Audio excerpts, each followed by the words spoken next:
la doctrina de la sustitución. Me llama mucho la atención cuando, cuando mi hijo va al colegio. Yo tengo el privilegio, porque creo que es un privilegio de uno como papá, poder llevar un hijo a estudiar.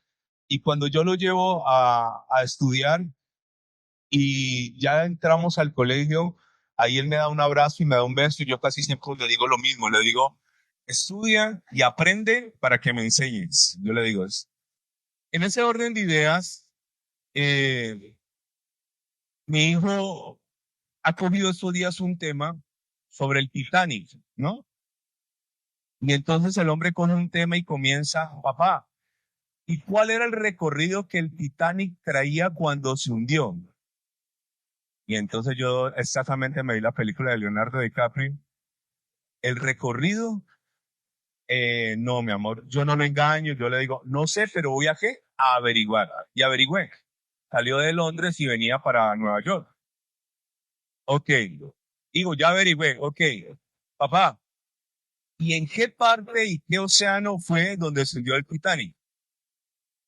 Y mi esposa, que está aquí, el hombre él coge un tema y le da con ese tema, y entonces resulta que los que hicieron el Titanic hicieron otros dos cruceros más, y uno se llama el Olimpia. Y entonces, papá, y al Olimpia creo que lo hundió una mina de la Segunda Guerra o de la Primera Guerra. Papá, ¿y por qué el Olimpia se hundió? ¿Y cuánta gente murió en el Titanic? Y entonces lo puse a ver un documental de Titanic, a ver si me lo quitaban encima, pero el hombre más preguntas le surgieron del... Y un día nos dijo: me quiero ver la película, pero como yo sé que esa película es el romance de DiCaprio con esa otra, y cosas de, como dice mi mamá, de sexo. Entonces yo dije: vamos a ver qué parte se puede ver el niño, y le pusimos la parte donde el barco se comienza a hundir. Y ese hombre quedó impactado, y la película dura como 2 horas largas, ¿no? Y ese hombre quedó impactado porque a él le impactó mucho lo de los músicos, ¿no? Uno dice firme como los músicos del Titanic, que se está hundiendo, pero... Y se ve todo eso, y él pinta, y él comienza a hacer dibujos del Titanic, y comienza a hacerlo como se parte, y comienza y averiguó, yo no lo sabía, que una parte quedó aquí, por decirlo algo, y la otra parte quedó a 1 kilómetro de distancia. Me dijo: ¿cuánto es 1 kilómetro? Le dije: son 10 cuadras. ¿Y por qué? Justo ahora veníamos en el carro, yo bien, bien maluco, y él dice: papá, las corrientes oceánicas, ¿por qué arrastraron la otra parte hasta allá? Y entonces el hombre está ávido ¿de qué? De conocer algo, ¿correcto? Entonces mi esposa, que está por ahí, le dijo a la mamá: mamá, búscame las canciones del Titanic, y se pone a pintar y empieza a escuchar las canciones del Titanic. Es chistosísimo. Y anoche, él estuvo con su tío Juan ayer haciendo unas cosas con unas cosas de cartón, y anoche empezó a hacer el Titanic en cartón. Y yo me puse a verlo, y yo decía: así como un niño, deberíamos ser nosotros para las cosas de qué? De Dios. No, no se conforme con lo que te dicen acá en la iglesia. Llega a tu casa, ¿qué? A investigar, a estudiar, a preguntarte, a cuestionarte, porque puede que lo que te demos acá sea lo mínimo. Y es muy importante que llegar y seguir con esa necesidad de querer aprender. Entonces ahí le ha hecho dibujos del Titanic partiéndose por la mitad. Él ya sabe qué es la proa, qué es la popa, etcétera. Los que se están muriendo, él ya sabe que murieron como 900 personas. Me venía preguntando ahorita, hablamos del Costa Concordia, ¿se acuerda? Usted escucha esa historia de otro crucero en Italia, que un marinero, el capitán, alguien vino y le dijo: capitán, acerquémonos a la costa a saludar, el Costa Concordia. Y el capitán, rompiendo todos los protocolos de seguridad, esos barcos tienen sensores y una cantidad de cosas que les mide la profundidad del agua. El tipo se acerca y con las rocas rompe el casco del Costa Concordia. ¿Y qué hizo el Costa Concordia? No como el Titanic se parte, sino que se ladea. Entonces los barcos, los cruceros, cuando usted haga un crucero a Europa, amén, tienen unos barcos salvavidas. Pero cuando ese barco se hunde hacia un lado, los de acá, los barcos, los botes salvavidas no se pueden usar, y los de acá quedan muy inclinados para bajarlos. Entonces el hombre está con todo ese tema y ese tema y ese tema, Y eso me lleva de nuevo a decirle a usted y ponerme a pensar, ¿usted viene hoy aquí a qué? Hágase esta pregunta, ¿a qué viniste hoy? Y en ese orden de ideas yo le quiero hablar de la doctrina de la sustitución. ¿Qué es doctrina? Es un conjunto de ideas, opiniones, enseñanzas que a las personas de la iglesia se les da. Eso es una doctrina, lo que se está aprendiendo aquí. Una doctrina es una enseñanza, una opinión, una idea que tiene que estar sustentada, en nuestro caso, ¿por qué cosa? Por la Biblia. Estamos viendo Israel peleando contra una cantidad de naciones y yo escucho cristianos diciendo, es Israel, está haciendo cosas malas, es Israel. Devuélvase hace un año atrás, el 7 de octubre del año pasado, cómo entró esa gente, invadió el país. Pongámonos a pensar que se nos metieron de Ecuador o de Venezuela a una nación que es muy, muy pequeña, se mete y comienzan indiscriminadamente a masacrar personas en catas. Yo no tengo problema con la guerra soldado contra soldado, porque de todas maneras un soldado sabe que va a la guerra y tiene armas, pero una persona que está en tu casa, y se metieron lo que llaman los kibbutz, que son pequeñas granjas y pequeños lugares donde la gente vivía y comenzaron, masacraron bebés, masacraron mujeres embarazadas, masacraron ancianos, gente que no tenía nada que ver. Entonces Israel sale en la legítima defensa de una agresión que lleva años aquí. Y entonces eso ha creado un movimiento antisemita más grande que el que antes había. La gente va a terminar odiando al pueblo de Dios porque entonces tiene que cumplir la palabra. Al punto que todas las naciones lo odien para que luego el anticristo los defienda. Entonces escúcheme, entonces esa gente que ataca ya, la gente de Irán, la gente que está alrededor de todos los países árabes, el ISIS, el Hezbollah, toda esta gente, ellos tienen una consigna: matar al último de los judíos. Ellos quieren exterminar. Ellos tienen un lema que dicen, descansaremos cuando el último de los judíos sea asesinado y echado en el mar. Esa es la meta de ellos. Y ellos están como adoctrinados. Entonces, cuando usted coge una persona que está adoctrinada, cambiar eso es un problema. En la iglesia nosotros le enseñamos ¿qué cosa? La sana ¿qué? Doctrina. Y sabe, en ese orden hay una doctrina que no se predica, que es la de la sustitución. ¿Qué es sustituir algo? Es reemplazar, es cambiar, es hacer un lado, es un relevo, es un reemplazo, una suplencia. Mira, lo está viendo ahí, es una renovación. Hay una doctrina que yo quiero enseñarle hoy que se llama la doctrina de la sustitución. Lucas capítulo 18, versículo 9 al 14. ¿Qué es la gracia? Es el favor de Dios que yo ¿qué? No merezco. ¿Qué es la ley? La ley es una cantidad de preceptos, de mandamientos, de estatutos que yo tengo que cumplir, pero que no necesariamente yo tengo que vivir en la ley. ¿Por qué? Porque yo no estoy en el tiempo de Moisés, yo vivo en el tiempo de ¿quién? De la gracia, el tiempo de Jesús. Y aquí el Señor está a punto de enseñar cómo una persona se relaciona con Dios en la ley y otra persona se relaciona con Dios en la gracia. Son dos tipos de relaciones. Escuchen. Usted en esta iglesia tiene toda la libertad de relacionarse con Dios como usted ¿qué? Como usted quiera. Si usted se relaciona con Dios pensando que Dios es castigador, seguramente eso es lo que va a recibir. Si usted se relaciona con Dios en la ley, escúcheme, en la ley siempre nos falta, siempre. En la ley siempre seremos descalificados. La ley condena al mejor de nosotros y la gracia justifica al peor de nosotros. Entonces Jesús les va a enseñar y le dice, a unos que confiaban en ¿qué? En sí mismos. Se confiaban en sí mismos como ¿qué? Como justos. Y menospreciar a los otros, dijo también esa parábola. Muy bien, voy despacio.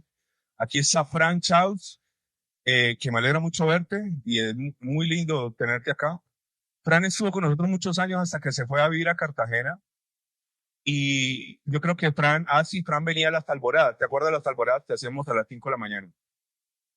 Yo lo he contado, pero lo voy a usar por el ejemplo. Cuando hacíamos alboradas a las 5 de la mañana, veníamos un grupo de 10, 15 personas y había un espíritu allí en esa alborada de creernos mejor porque veníamos a orar a las 5 de la mañana y otros se quedaban durmiendo y no venían a la alborada.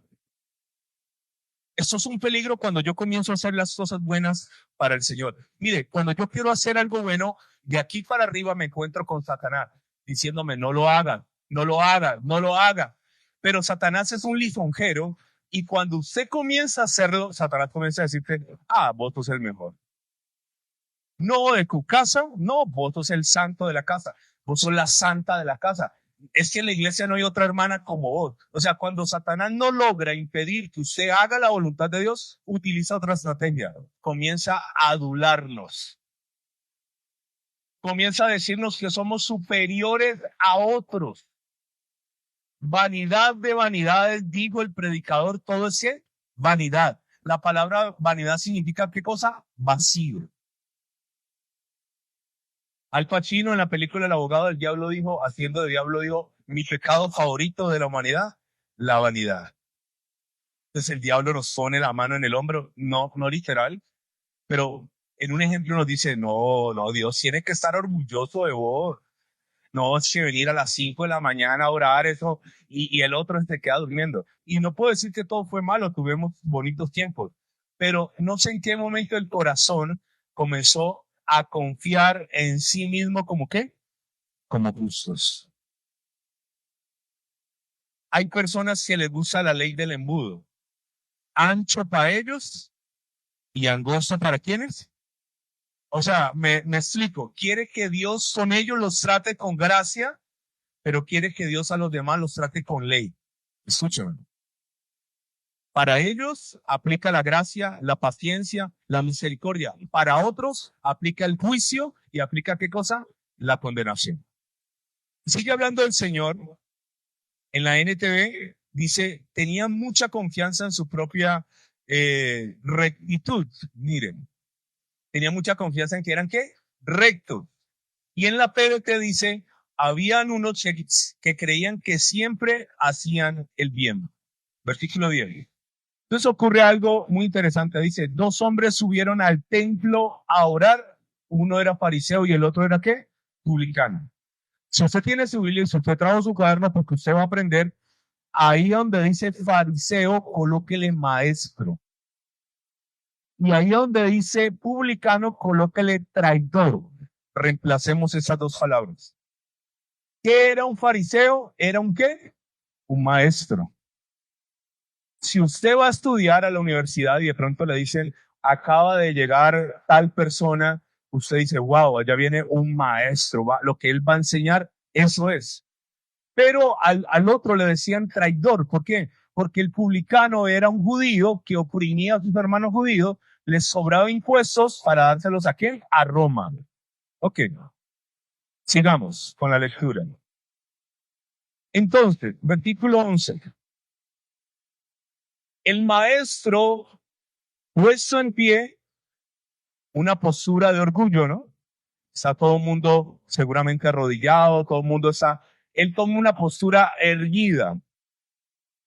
La diferencia entre el trigo y la cizaña se parecen, pero el trigo siempre se doblega. ¿Por qué? Porque los granos pesan. Y el peso de la gloria en una persona que es trigo lo hace doblegarse. Pero el que es cizaña mantiene erguido. Esa es la gran diferencia. En la parábola, cuando siembran cizaña y trigo, el dueño del terreno dijo, no la quiten ahora porque no la vamos a reconocer. Esperemos a que crezca.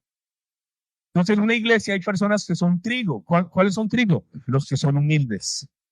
Los que se doblegan. Pero los que son cizaña son como erguidos. Dice, él se pone en pie. Y eso que sigue a continuación, usted lo ha leído una cantidad de veces, dice, oraba consigo mismo. ¿Yo puedo orar conmigo mismo? Sí. Entonces, pastor, es que yo oro y oro y oro y nada pasa. De pronto no estás orando con Dios, estás orando contigo. Oraba con él mismo de esta manera. ¿Cómo inicia esta oración? Esto es bien interesante porque como le inicia él, también la va a iniciar el traidor. ¿Cómo inicia la oración? Dios. Aunque su oración estaba dirigida a Dios, su oración no estaba pasando del techo. Dios, te doy gracias. Y a partir de ese momento, él va a hacer un listado de lo que hace y luego va a hacer un listado de lo que no hace. Te doy gracias porque no soy como los otros hombres. Entonces, cuando él hace eso, automáticamente se metió en la ley.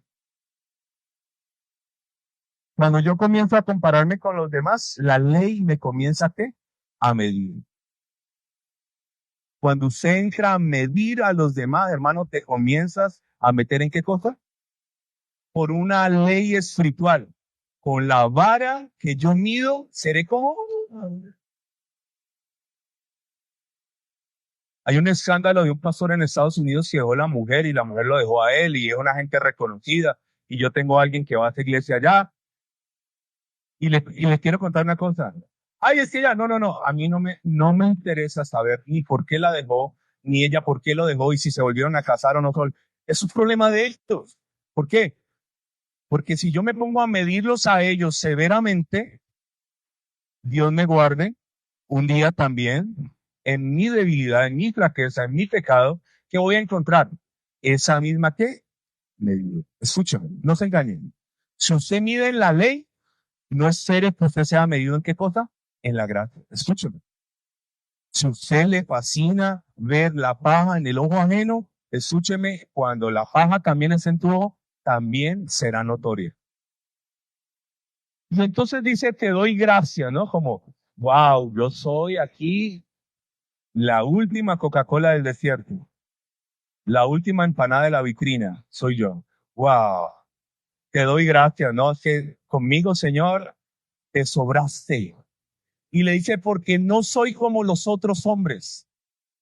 Y hace una listado de lo que no hacen.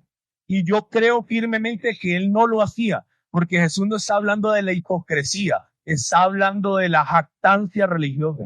Si fuera un hipócrita, el Señor le había dicho, y ese hombre era un hipócrita.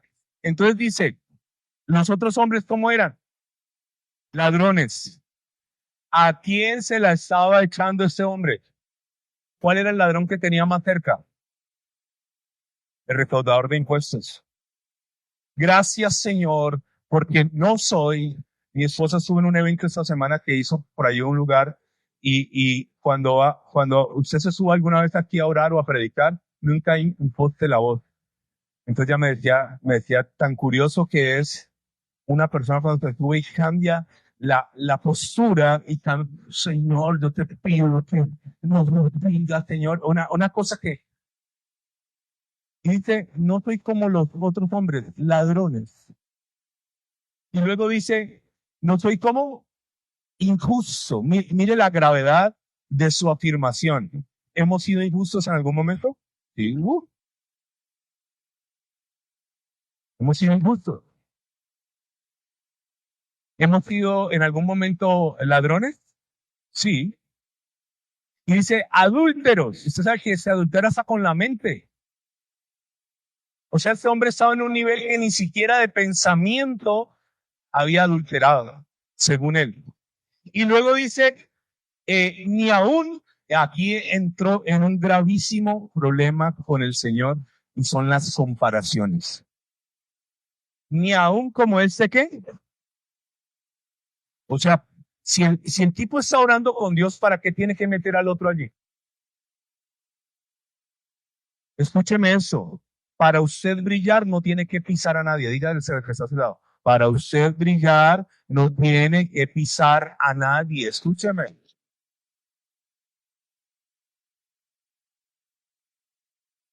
No tiene. Una realidad en las iglesias, yo creería que en la gran mayoría de las iglesias siempre hay alguien esperando que el pastor caiga, falle para tomar el lugar, para pisar en la cabeza de aquel hombre y subir. Yo no creo que uno deba subir así. Si yo llego a algún lugar pisando a la gente, prefiero no llegar. Y él no tenía por qué decir, ¿para qué metí al pobre tipo? El tipo que le estaba haciendo. Nada. Se lo he dicho hasta el cansancio, lo voy a volver a decir hoy con todo Hipólito. No se meta en la vida de los demás. Escúchame. Escúcheme. No, usted no es juez de nadie. Por eso la Biblia dice que bienaventurado el varón que no se sentó en silla de qué? De escarnecedor, a escarnecer. Ay, mire, la es que es evangélica, pero ella tiene como dos novios y a usted qué le importa. De pronto no es evangélica y no musulmana y los musulmanes meten hasta 5 mujeres. Y entonces este hombre se metió en la ley y como se metió en la ley pierde. Todo el que se mete en la ley, ¿qué hace? Pierde. Sigamos leyendo, por favor. Entonces ya dijo lo que él no hace, ahora voy a decir lo que yo hago para impresionar a Dios. Y creo que ese hombre, ¿qué hacía? Ayunaba. 2 veces cada cuánto? Los judíos ayunan como nosotros lo estábamos haciendo acá, martes y jueves. 2 veces a la semana, pero no es ayuno que uno lo rompe a las 11:59, tiene ya el desayuno preparado, listo, acumulado, el tinto listo que me va a tomar. No, no, no, esa gente ayuna de verdad. ¿Usted cree que él estaba ayunando para Dios? Estaba aguantando hambre. Y luego dice, ayuno 2 veces a la semana y ojalá tuviéramos hermanos así. Doy diezmo de todo lo que, ¿qué? Lo que me gano. O sea que el hombre dice lo que gano. O sea que seguramente para ganar había que hacer negocio. Y seguramente era un gran negociante y de cada uno de sus negocios daba ¿qué cosa? El diezmo. Hay una jovencita acá que ella tiene su trabajo y ella diezma de su trabajo y comenzó un emprendimiento con su novio. Hace poco empezó el emprendimiento y me sorprende porque es una jovencita. El diezmo de mi trabajo y el diezmo de mi emprendimiento. Wow. O sea que el tipo estaba tratando de impresionar a quién. A Dios. No soy y sí soy. Pero el Señor sigue hablando y dice la palabra. Ok, antes de leer ese pasaje, le voy a comentar algo. En Medellín, hace varios años, una constructora hizo un edificio muy prestigioso llamado Space. Ese edificio era de los mejores de Medellín. Pero el edificio tenía unas fallas geológicas y unas fallas en sus cimientos. ¿Qué ocurrió con el edificio 6? Pues una de sus partes colapsó y murieron como 12 personas hace varios años allí. Se llegó a la conclusión que el edificio estructuralmente no soportaba y había que demolerlo. Entonces, ¿qué hicieron con el Space? Esto que se llama una implosión, no una explosión hacia afuera, sino hacia adentro, una implosión. La pérdida de la gente que había comprado tu apartamento, la pérdida de todos los que habitaban ahí. Pero lo curioso de eso, en mi justicia, yo comienzo a hacer obras, ayuno, estoy todo, ni esto y lo otro, pero eso es una escalera que no alcanza, mire. Esa es mi justicia. No alcanza. ¿Qué estaba tratando de hacer el fariseo? Construir una escalera espiritual para llegar a quién? A Dios, y Dios no lo estaba escuchando. Dios no lo estaba escuchando. Pero la gracia es una escalera que Dios mismo pensó e ideó y estableció para que yo pueda subir por ella. ¿Merezco esta escalera? No la merezco. ¿Quién me dio el acceso al Padre? Jesús. Ok. Volvamos a la lectura. Versículo 13. Mas el publicano, ¿cómo le decimos al publicano? El traidor, estando lejos. ¿Cómo estaba? Lejos. ¿Lejos de quién? Lejos de la liturgia. El tipo estaba allá atrás y dice, no quería ni alzar, ¿qué cosa? Sus ojos al cielo. ¿Cómo estaba el otro? Erguido. Es que yo sí soy buen padre, es que yo sí soy buen esposo, es que yo no adultero, es que yo, está bien. Yo no estoy diciendo que no lo hagas, pero esa no puede ser la base de mi relación con Dios. El otro describió una cantidad de cosas que hacía y que no hacía, pero ese traidor no se atreve a eso. Estando lejos, dice, no quería ni aún alzar los ojos al cielo.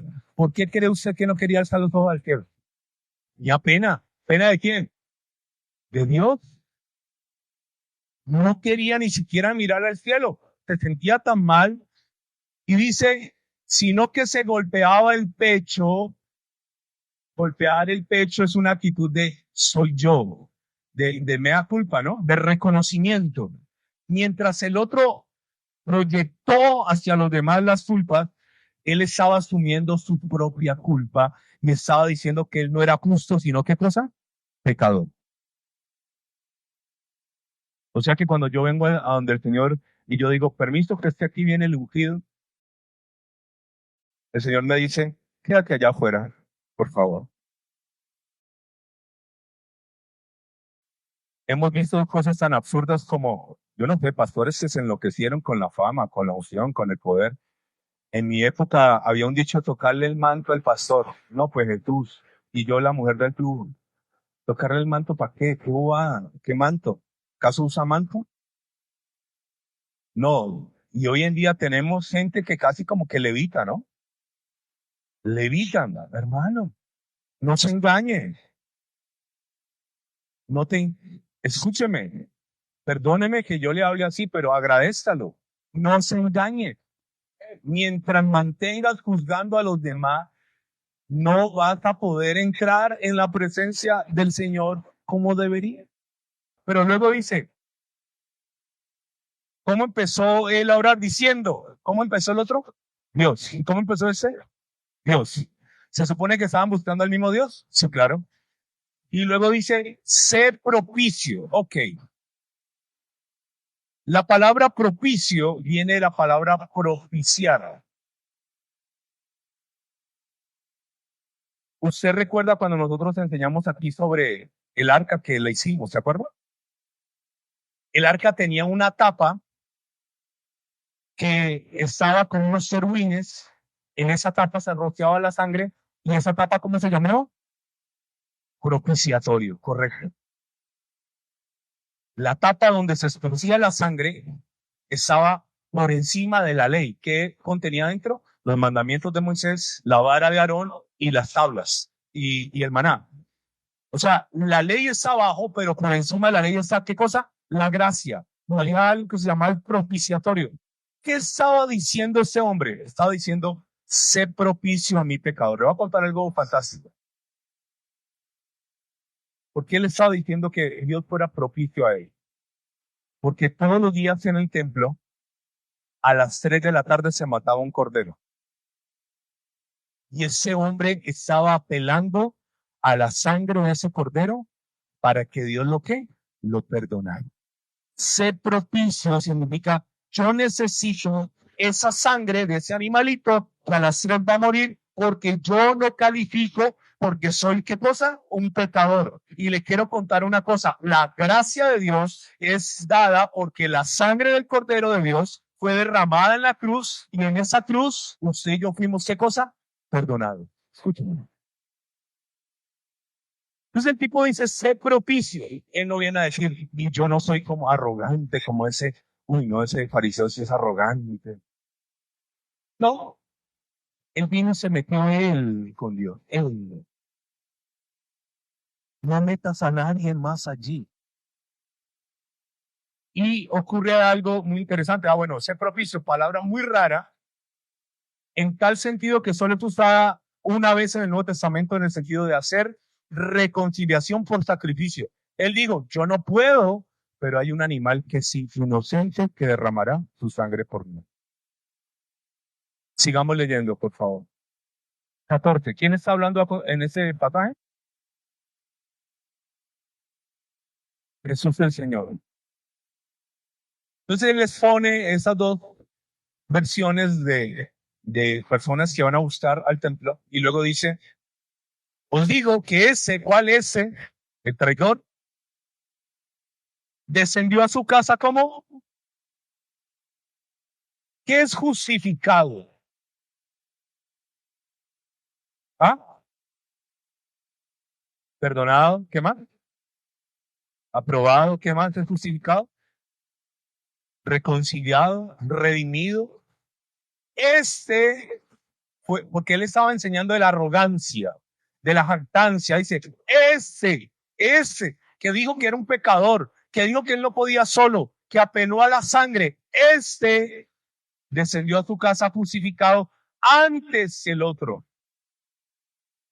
Y va a dar la razón, el por qué. Siempre me gusta cuando hay un por qué. Porque cualquiera que ¿qué? Se enaltece será principio lindo. El que se enaltece será humillado. Pero por el contrario, el que se humilla será ¿qué cosa? Enaltecido. Muy bien, amigo. Este hombre humilde apeló a una doctrina que se llama la doctrina de la sustitución. Lo que estaba haciendo este hombre fue muy inteligente y tuvo una revelación de Jesús. Él dijo, yo merezco morir. Sin derramamiento de sangre no había remisión de pecado. Señor, yo soy un pecador, yo merezco morir, pero hoy a las 3 va a morir un cordero. En esa muerte se propicia a mi pecado. Escúchame. ¿El animalito había hecho algo? No. El animalito fue ¿qué cosa? Un sustituto del pecador. El pecador sabía que por obra no podía llegar a Dios. El pecador sabía que él era un traidor. Él sabía que era un publicano. Sabía que de pronto era una persona que hacía cosas malas. Pero apeló a una cosa. ¿A un qué? A un sustituto. Lo explicamos hace 8 días. La palabra dice que Jesús no pecó. Y la palabra dice que él no cometió nunca un pecado, pero Dios lo hizo ¿qué cosa? Pecado. Cuando Dios lo hace a él pecado, ocurre algo en el mundo espiritual impresionante, es que la justicia de él pasa a nuestra naturaleza pecaminosa y nos hace justo. Ahora escúchame esto. Acá está nuestra naturaleza pecaminosa. Acá está todas nuestras debilidades, todas nuestras batallas. Acá está Jesús, el justo de Dios. Y saben, cuando el Padre vino, el Padre dijo, alguien tiene que pagar. Escúchenme. No fue que el Padre dijo, ok, pase de agache, yo hago de cuenta que no estoy viendo nada. No, la humanidad como que no es tan mala. No, la humanidad merece ser destruida. Lo que pasó en estos días en Candelaria, perdóneme que se le dio un tipo de eso. Yo no soy juez. ¿Sabe? Y eso es lo que nos damos cuenta. La humanidad merece. Entonces la humanidad, todos estamos al lado del pecado. Pero tenemos un ¿qué? Un sustituto. Entonces el Padre dijo, alguien tiene que pagar. Eso no se va a quedar así. Alguien tiene que asumir ¿qué cosa? La consecuencia.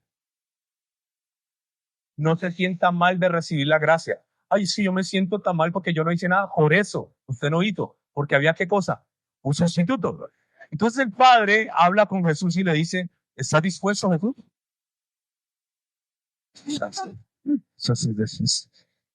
Ok, estoy dispuesto.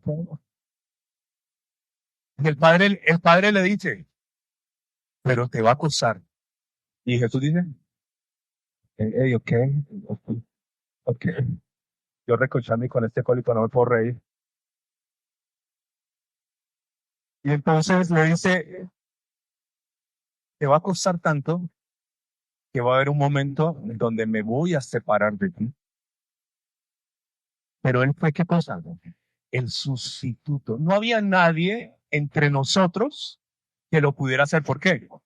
Uno pecaba. Ese traidor en el templo merecía morir. Sí. Pero el tipo le dijo a Dios, sé propicio, el propiciatorio, sé propicio a mi pecador.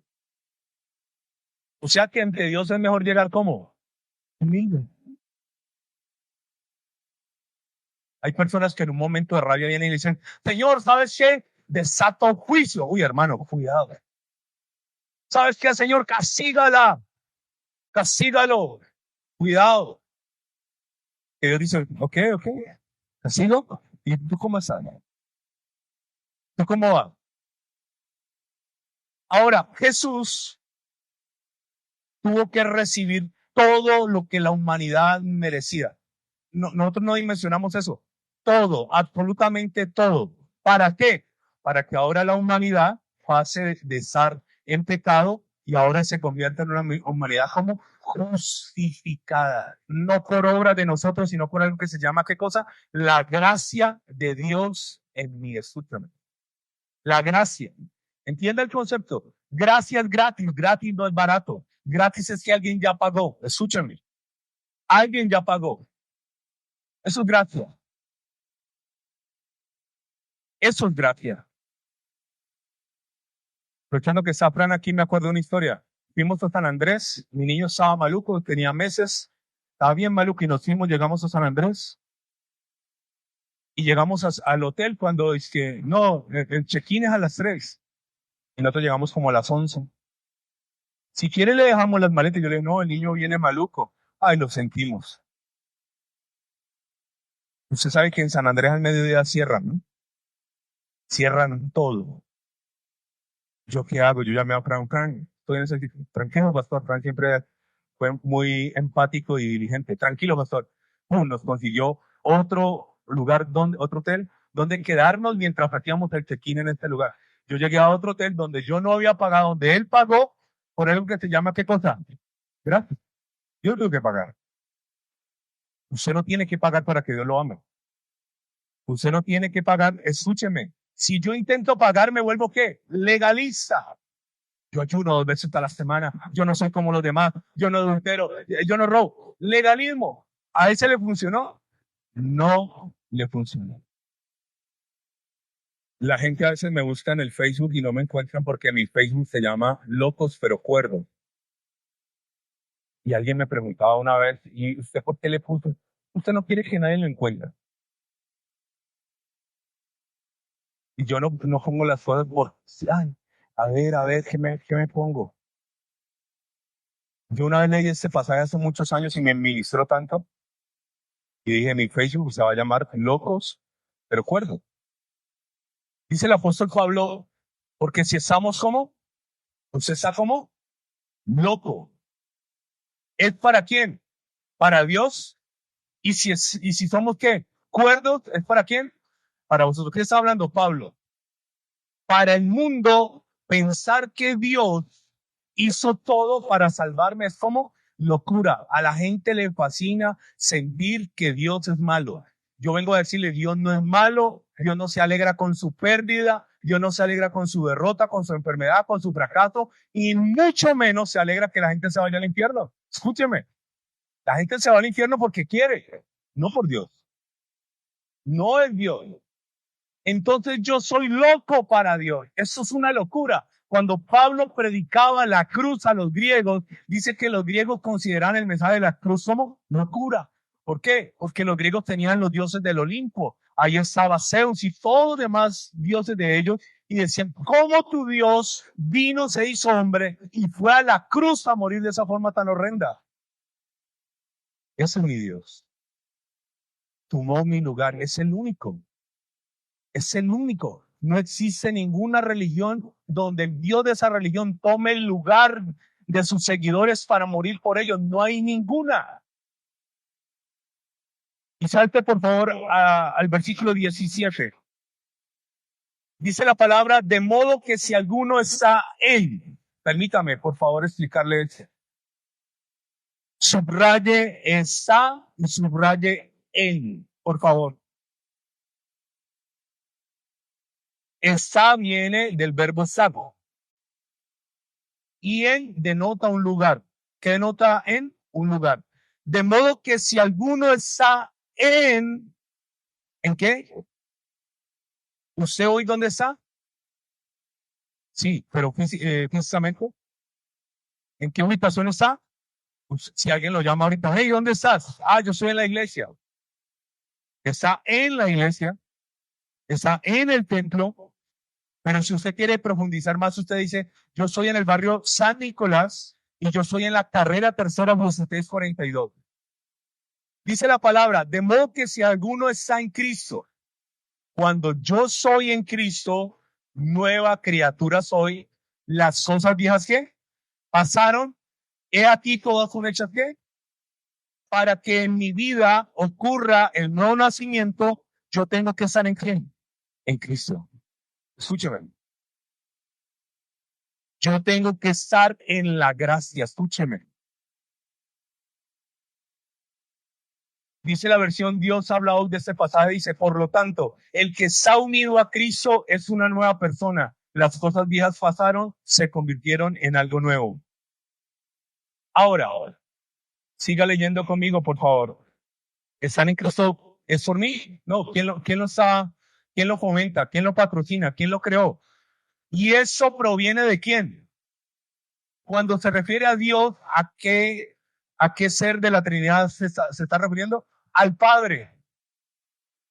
Y eso proviene de Dios, quien nos reconcilió consigo mismo por Cristo. ¿Qué hizo Dios? Estaba bravo, sí, eso no se puede negar. Estuvo disgustado. La Biblia dice que con el pueblo de Israel, Dios estuvo enojado 40 años. Sí, Dios sí estaba bravo contigo, pero se reconcilió cuando estuviste en donde? En Cristo. Y luego dice, y nos dio el ministerio de la reconciliación. Que Dios estaba en Cristo. ¿Cuándo qué? Reconciliando consigo qué? No tomándoles en cuenta a los hombres sus pecados y nos encargó a nosotros la palabra de reconciliación. Cuando Jesús estaba en la cruz, Dios estaba en Cristo en esa cruz. Escúchame. Dios estaba ¿cómo? En Cristo. La obra de salvar al hombre es de completamente la Trinidad. No te lo voy a decir. El Padre estaba en Cristo, en Él. Cuando Jesús estaba en donde? En la cruz. El Padre no le dijo a Jesús, usted verá. No. El Padre dijo, yo voy a estar también reconciliando a la humanidad conmigo. Me interesa que seamos de nuevo amigos. ¿Sabe? Hay algo que se llama los tiempos verbales en una oración. Y es muy interesante cuando usted lea la Biblia, analice en qué tiempo está diciendo esto. Hay pasajes que le quiero demostrar el tiempo verbal. Hay uno que usted puede citar por su familia, Hechos capítulo 16, 31. Ellos dijeron, creen, subraye la palabra creen. ¿Creen quién? En el Señor Jesucristo. Y subraye la palabra serás. La palabra cree, ¿en qué tiempo verbal está? Presente. Escúchame. La palabra cree, no dice, y creíste o creerás, dice cree. Escúcheme. Esta semana fui a acompañar a un hermano que perdió a su papá de aquí de la iglesia, falleció. Y yo le mencionaba este pasaje, le decía, según la Biblia, si yo cree en tiempo presente, ¿qué ocurrirá con mi familia? ¿Será qué cosa? Pero mire que dice, y será ¿en qué tiempo está conjugado en este momento? Futuro. Resulta que cuando yo creo en el hoy, mi familia cuando fallezca será salva en el mañana. Escúchame. O sea que la función tuya y mía es creer. ¿Creer cuándo? Todo el tiempo. Cree no dice que creí. Yo puedo decirle, señores, si no creía, ya no creo. No, cree es permanecer ¿en quién? En Cristo. Cree en el Señor Jesucristo y serás ¿qué? Salvo. ¿Tú? ¿De quién?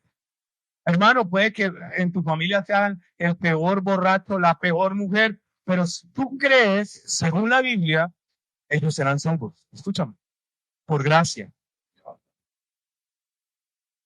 Juan 3:16, un pasaje muy conocido, por favor. Según la Biblia, Dios amó el mundo ¿desde cuándo? Al mundo no es el planeta, el mundo es la gente, el sistema. ¿Cuándo Dios amó al mundo? En Jesús, ¿no? De tal manera amó, ¿tiempo qué?